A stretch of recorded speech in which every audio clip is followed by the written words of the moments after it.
Монгол зургаар бас манайхны алдаад буруу ойлгоод идэг. Монгол зураг гэхээр нэг морь мал зураад сквал аж байдал зурхыг монгол зураг тэр чинь нөгөө нэг юм сэтгэлгээний онцлог. Тэгээ яг ухтын дуутай адилхан.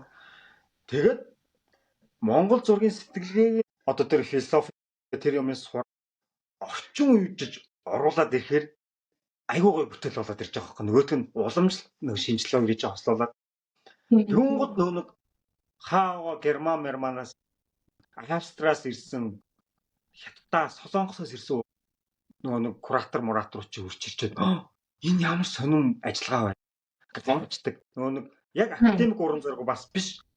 Үндсэн яг үндэсний монгол зураг бас биш. Ингээд дундаас нь гараад ирсэн нэг юм ирлийцсэн.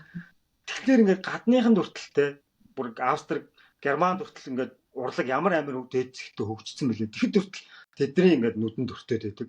Ялангуяа манай монгол зургийн ангийг төгссөн зураач нар айгүй их тэгж